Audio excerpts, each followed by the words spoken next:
ogni elemento nello spazio dà delle informazioni ed è così che il nostro sistema decide come relazionarsi con gli altri. Davanti alla colonna vertebrale ci sono dei muscoli e nessuno ci pensa spesso, e invece è così. E le persone pensano che la postura sia qualcosa di scelto, di volontario, no? Tira su, stai su, è una follia. La manipolazione fa impressione, ma alcune tecniche manipolative sono realmente pericolose, quindi la scelta che ti propongo è quella migliore per te, è quella che potenzialmente ti porta al risultato nel tempo più veloce possibile. 33 minuti, un'impresa. È incredibile davvero. La strategia, i sacrifici, ma anche il genio nascosto dietro alle piccole e medie imprese più audaci e di ispirazione. 6 milioni e mezzo, 4 milioni di euro, 10 milioni. Benvenuti in una nuova puntata di Imprese. veramente mi sento un eroe. Da un'idea di Manabi e Strategy News Agency, ogni settimana un intero documentario dedicato agli eroi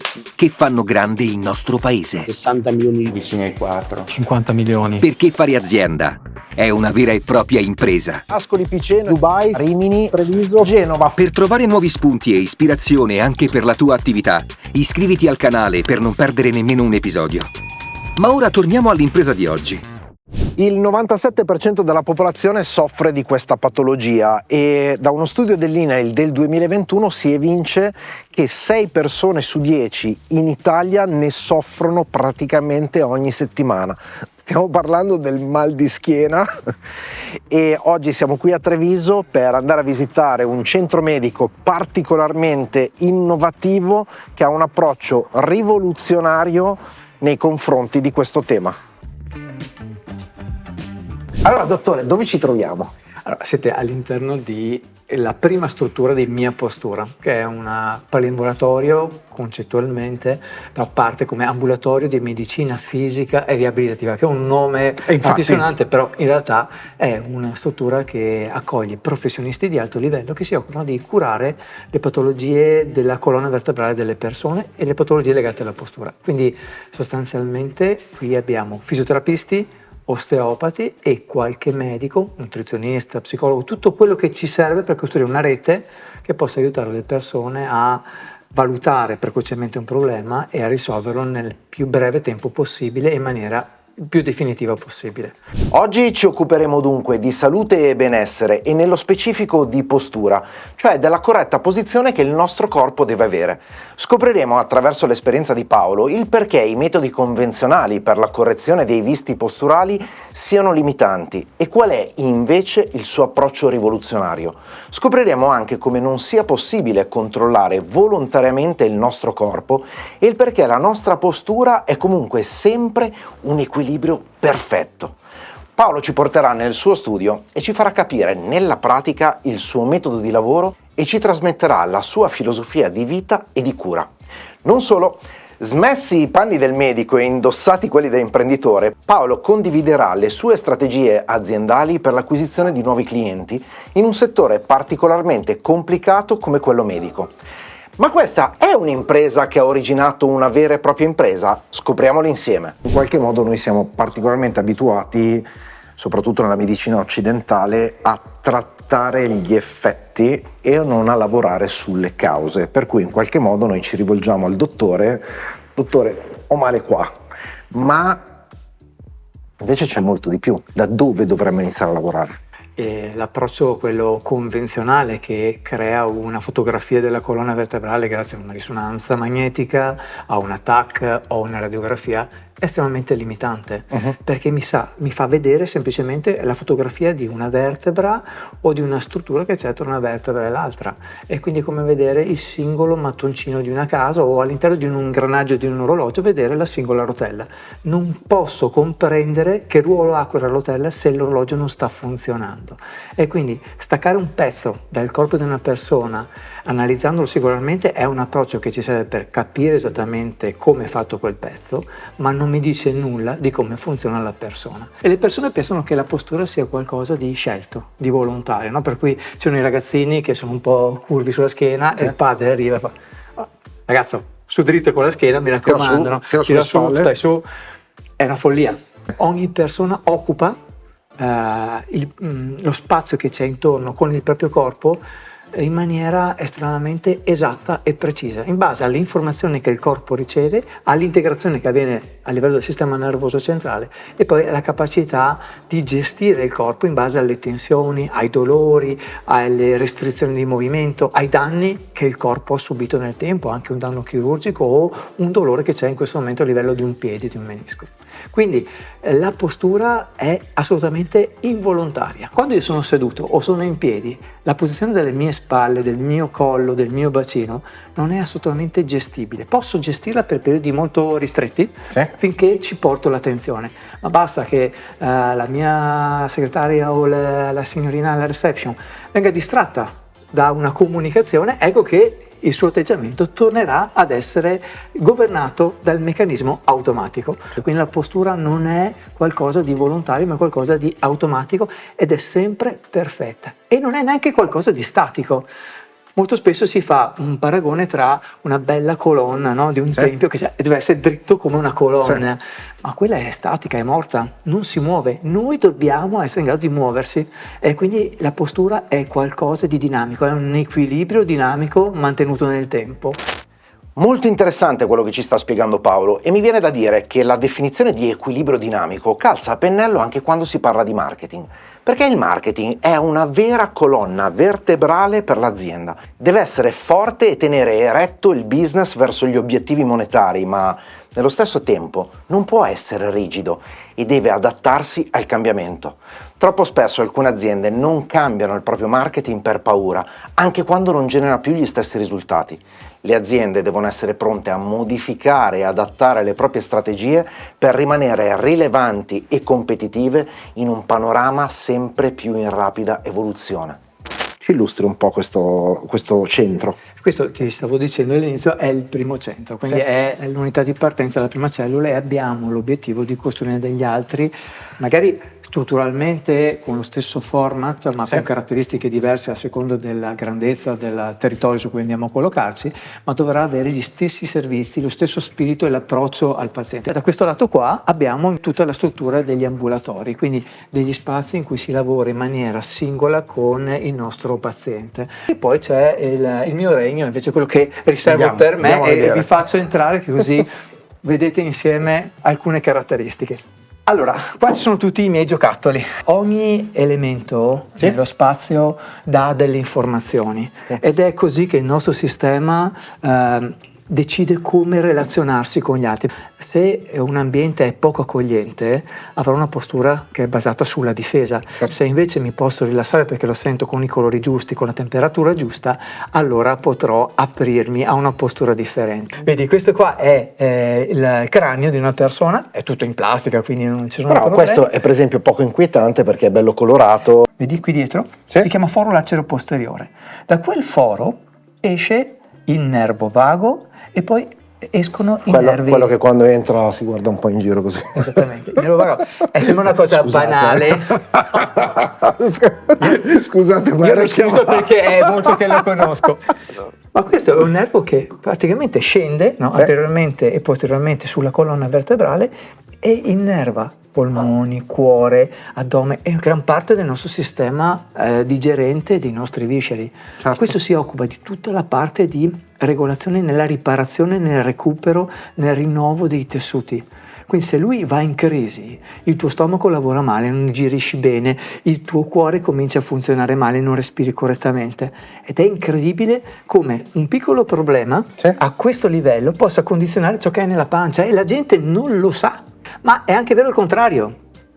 Se io ho un problema di una gastrite o di una colite, cosa accade? Accade che le tensioni arrivano alla colonna vertebrale. Certo. E quindi la gente si stupisce perché dice: ma Paolo, io vengo da te perché ho male alla schiena, quindi ho male qua dietro. E tu mi metti disteso con la pancia in alto e cominci a toccarmi davanti. Ma come mai? Allora, le spiegazioni sono che davanti alla colonna vertebrale ci sono dei muscoli e nessuno ci pensa spesso, e invece è così. E poi che i nostri visceri sono connessi e collegati alla nostra struttura portante in tanti modi. Per cui una donna in gravidanza cambia la propria postura, e questo lo possiamo comprendere, no? Ma anche un uomo che ha un addome gonfio cambia la propria postura. una persona che ha una curite cambia la propria persona, e immagina uno sportivo che davanti a una competizione, magari a livello di una finale, di una cosa importante per lui emozionalmente, comincia a soffrire, comincia ad andare in bagno in maniera ripetuta, ha un po' di gastrite, la sua performance cala tantissimo. Qui è la foto della Benetton Basket, adesso è una squadra che non esiste più, esiste il Treviso Basket, questa è stata abbandonata dallo sponsor, ma è una squadra che ha fatto la storia del basket in Italia. Mike D'Antoni, questo sono io da ragazzino, e poi abbiamo questo che è stato il mio maestro, il dottor Josef Blasic. Lui era un chiropratico, un medico, era un medico chirurgo e anestesista altamente specializzato, ed era una delle 7 guardie del corpo del generale Tito. Quando ho cominciato a spiegarmi quali erano gli strumenti di cura che utilizzava e le tecnologie avanzate, lui faceva parte di un gruppo di studio in cui i massimi medici si trovavano da tutta Europa e da tutto il mondo e facevano dei convegni, parlavano di alcune tipologie di medicina. Tu all'epoca avevi quanti anni? Là avevo 24-25 anni e quindi un'esperienza incredibile. Lì è stato proprio un balzo incredibile, un salto quantico in quello che era il mondo della cura. Cioè, lui faceva delle cose, arrivava la gente dell'NBA, certo, arriva qua per farsi curare da lui, medici dello sport che seguono le squadre di alto livello. E quindi laddove si applicano anche tutte le conoscenze più innovative. Sono 2 posti in cui trovi il massimo dell'innovazione. Lì perché c'è un valore e quindi certo, con i giocatori di alto livello devi portare valore perché ci sono anche interessi importanti certo, in gioco, e l'altro caso è dove ci sono i bambini, perché lì non puoi assolutamente sbagliare, è proprio una questione etica. Noi lavoriamo in questi 2 ambiti, sportivi di alto livello e bambini in età evolutiva. Il punto forte per me è quello. Quel quadretto, la scelta è sempre tua. Quando una persona arriva, in realtà la terapia comincia molto molto prima.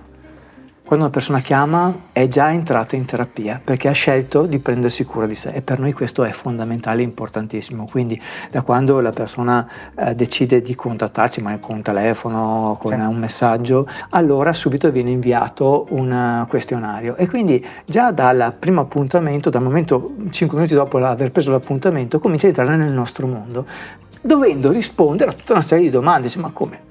Io sono venuto a te perché mi devi dare un aiuto, e sei tu che chiedi delle cose a me. Eppure quel questionario per noi è fondamentale perché ci aiuta a capire qual è il tipo di personalità della persona. Quel mal di schiena, di chi è? Già, il questionario è un ottimo strumento di analisi e valutazione per qualsiasi azienda, perché consente di raccogliere dati cruciali per comprendere le esigenze dei clienti, come nel caso di Paolo, per analizzare il mercato e la concorrenza, ma anche per valutare la soddisfazione dei collaboratori. Grazie alle informazioni dei questionari, l'azienda è in grado di prendere decisioni informate e mirate per adattare strategie, migliorare prodotti e servizi, valutare una campagna di marketing. Inoltre, il questionario è un ottimo strumento per rafforzare la fiducia e i rapporti con i clienti. Chi è quella persona che oggi presenta quei sintomi? Perché i sintomi sono quelli che la persona sente, i segni sono quelli che io vedo, ma c'è tutto un mondo dietro, che è la storia di quella persona. Un mondo di abitudini, un mondo di gesti. Un mondo di abitudini, un mondo di pensieri, e ogni pensiero si traduce poi in un'emozione. Ma che cos'è l'emozione? È il rilascio di una molecola. Stiamo parlando di chimica. Quindi questo qua pensa e parte un messaggio che arriva dove? Su un organo bersaglio, e quindi un pensiero è in grado di cambiare l'attività di un organo bersaglio. Questa è neurofisiologia, non è magia. Quando diciamo che la scelta è sempre tua, è perché la responsabilità della guarigione sta nella persona. Nessuno può guarirti. Ti sembrerà brutto, ma io ti posso curare. Cioè, la radice della cura è cavete, è prendermi cura di te, darti la mia attenzione, ma io non posso guarire una ferita che hai tu nel corpo. Sarà il tuo corpo a farlo. Se tu ti sei tagliato su un braccio, è naturale comprendere che posso semplicemente aiutare. Tu vieni da me e mi dici, guarda, io mi sono tagliato, qui ho una ferita aperta. Ti dico, guarda, la ferita è sporca, la puliamo, la disinfettiamo, mettiamo dei punti di sutura in modo che i lembi di sutura sono più vicini e riescono a guarire più velocemente, e poi la proteggiamo, ci mettiamo un cerotto in modo che non venga sporcata. Ma solo tu puoi guarire quella ferita. Io non posso creare la cicatrice, solo il tuo corpo può farlo. Qui faccio sedere le persone, le faccio sdraiare e posso lavorare con le mani. Noi lavoriamo in 2 modi, uno con la voce, uno con le mani. Ogni essere umano è un sistema complesso e quindi se io e te siamo vicini in questo momento siamo 2 sistemi complessi che entrano in relazione. Certo.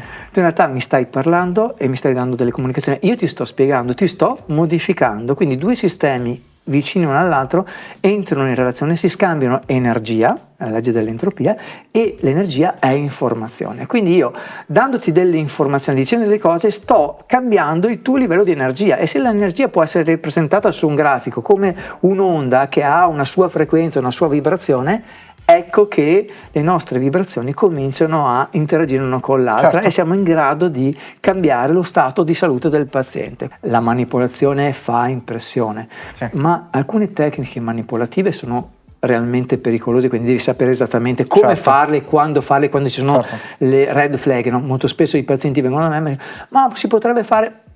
Fermo.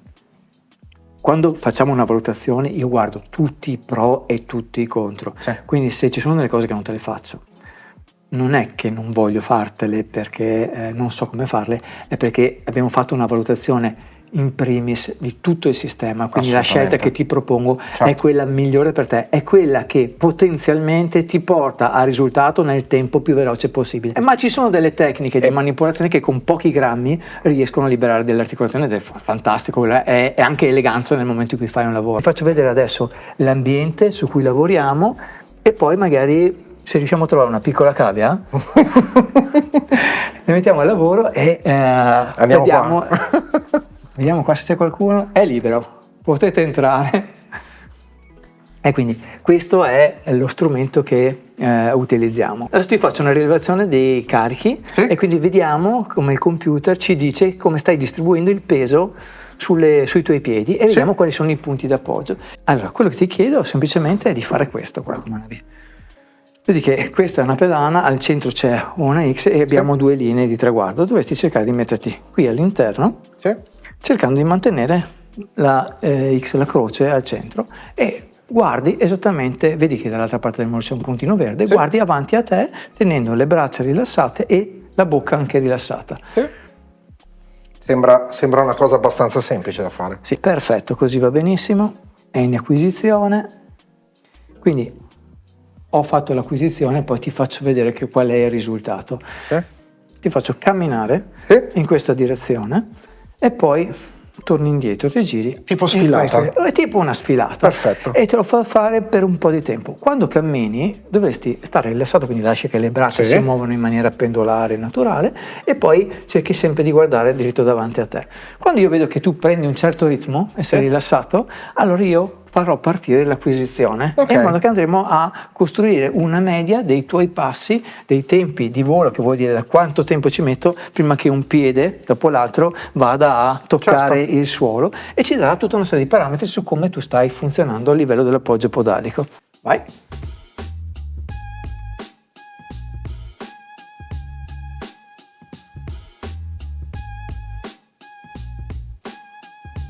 Ok. Adesso la rilevazione è terminata e quindi la struttura del computer, attraverso l'applicazione di alcuni diagrammi di flusso e alcuni algoritmi, ci permette di fare un'analisi e ci dà dei dati che vengono raffrontati con una media. E quindi quello ci permette di capire quanto tu sei lontano dalla media. Nella realtà di oggi, quando tu hai un figlio appena nasce, subito viene visto in ospedale, c'è il pediatra, ed è corretto che sia così. Dopo viene fatto un bilancio dopo qualche giorno, un bilancio dopo il primo mese, un bilancio dopo i primi 3 mesi, ma a un certo punto, dopo il primo anno di vita, in realtà non viene più monitorato così tanto. Le risorse vengono destinate ad altro e quindi questo ragazzo comincia a crescere, e se non viene valutato dagli insegnanti della scuola elementare o da qualche allenatore, si perde il controllo della sua crescita. Il genitore non è formato e quindi qualche volta non si accorge delle difficoltà posturali che ha la persona. Volendo fare un parallelismo, è un po' come se noi iniziassimo a guidare la nostra auto senza strumenti di indicazione, per cui senza il contachilometri, senza il livello del carburante, Sì, senza il livello della batteria, il numero di che giri. ci sia qualcuno che ti dà i primi rudimenti, no? Sì. E che all'inizio dice no, perché è importante saper Certo. guidare, e quindi tu dici lo capisco, e quindi questo ti segue perché dice dopo 2 o 3 giorni faccio di nuovo, e a un certo punto non lo vedi più. E quindi tu hai una macchina che sta cambiando ma non sai più come Certo. sta funzionando, e a quel punto interveniamo noi dando una formazione ai genitori e agli allenatori. A volte facciamo delle serate gratuite o andiamo dentro la realtà delle squadre per spiegare come funziona la postura e quali sono i parametri da valutare. Nel nostro sito se tu entri dentro c'è un quiz che viene fatto gratuitamente con 10 test da fare su tuo figlio, quindi tu vai dentro, ti connetti e vedi queste immagini, vengono descritte, e a seconda del punteggio ti rendi conto se tuo figlio ha o meno delle red flag, cioè dei segnali di bandina rossa che ti dicono guarda vai dal professionista, che poi tu venga da noi o tu vada da un altro professionista. L'importante è che quel ragazzo venga seguito, perché ci sono dei segnali d'allarme importanti che normalmente non vengono visti. Implementare un quiz sul sito è davvero un'ottima idea, bravo Paolo. Sì, perché quello che sta facendo è informare il potenziale cliente sulle possibili problematiche legate alla postura, fornirgli degli strumenti come i test per autovalutare delle possibili criticità e soprattutto sta raccogliendo i dati super profilati di potenziali clienti. Mentre Paolo dice non importa se poi viene da noi o si rivolge ad altri professionisti, sa benissimo che avendo valorizzato la sua reputazione grazie al quiz, le possibilità di acquisire il cliente sono molto alte. La cosa molto semplice che facciamo adesso è ti farò salire sul tapis roulant, Ok. impostiamo una velocità di 4 km/h che ti permette di avere una camminata molto sciolta, ma mentre stai facendo questo ti farò togliere le scarpe e ti farò una ripresa da dietro e di fianco per qualche secondo, e poi ti farò vedere direttamente che informazioni ci può dare l'analisi con la I che utilizziamo abitualmente. È meglio se tolgo la giacca? Sei più comodo, così vediamo Vai. anche il movimento delle braccia. Di solito facciamo circa 7-8 secondi di acquisizione dell'immagine, continuo a guardare avanti a te. Certo. E ora mi posizionerò di lato, quindi avremo una ripresa di quello che fai mentre ti muovi visto lateralmente. Ok, visto che stai già sudando, diamo il play e vediamo quello che stai facendo. Come appoggi il tallone, qual è l'angolo del bacino, come sta inclinando, e puoi vedere com'è la mobilità degli arti superiori. Tu hai un movimento che è abbastanza simmetrico, però guarda l'inclinazione della linea del bacino, quindi tu tendenzialmente cammini con un bacino inclinato. Ok. Quindi abbiamo più elementi che andiamo a verificare, Certo. e alla fine di tutto questo incrociamo le informazioni dall'analisi fisica che di solito facciamo dentro l'ambulatorio, quindi sarà prima il tuo racconto, poi l'analisi statica, il toccare il corpo, poi l'analisi con le pedane, l'analisi sul podoscopio, le fotografie statiche con tutti i punti di vista, poi la parte dinamica. Qui mettiamo tutto insieme e avremo l'esito finale, cioè tutto quello che mi interessa sapere su di te in questo momento per darti un supporto. E alla fine abbiamo come risultato un report che è molto simile a questo. In esempio questo è l'immagine, no? Rilevata. Qui abbiamo un piede solo perché ne abbiamo analizzato uno in particolare, quindi abbiamo queste informazioni che vengono rilevate sia quando prima abbiamo fatto conto, ti ricordi, in piedi fermo, e poi anche in fase dinamica. Un'altra cosa è questa adesso vedi poco perché l'immagine è molto piccola, ma andiamo a fare delle fotografie della persona nei vari piani e andiamo a tracciare con il computer delle linee che ci dicono quanto i vari segmenti corporei sono in linea, e questa è tutta la parte di statica e di dinamica che viene consegnata alla persona, che quindi ha un ricordo di com'è e può andare a verificare a distanza di tempo quello che è il frutto del lavoro che ha fatto, di tutto l'impegno che ci ha messo. Dovendo lavorare voi principalmente su quella che è la prevenzione, perché per tutti i discorsi che abbiamo già fatto, in che modo riuscite ad andare incontro al pubblico, a sensibilizzarlo e a fargli proprio comprendere che c'è da fare questo lavoro, che quindi di conseguenza poi rende anche sostenibile tutto questo centro, rende sostenibile la tua attività anche come imprenditore sostanzialmente. Abbiamo dovuto trovare delle strategie efficaci perché Ti sta piacendo questa puntata? Senti che anche la tua impresa meriti un documentario come questo? Pensi di avere la storia e le qualità che servono per diventare il prossimo protagonista di Imprese? Allora clicca il link in descrizione e candida la tua azienda. Nel frattempo, torniamo alla puntata di oggi. alcune cose fatte abitualmente oggi non funzionano più. Certo.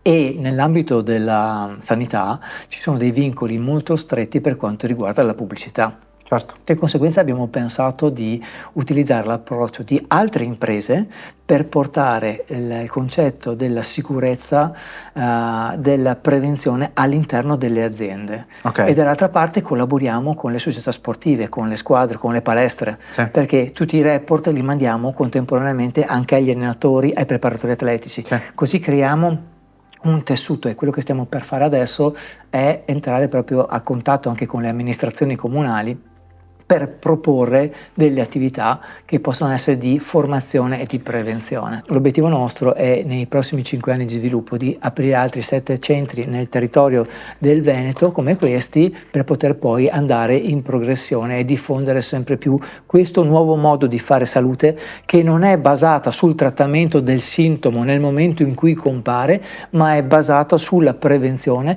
sulla cura efficace, andando a leggere qual è il problema dietro a quel sintomo. Qual è stato negli ultimi anni il momento più complesso che ti sei trovato ad affrontare come imprenditore e che cosa hai messo in campo per superarlo?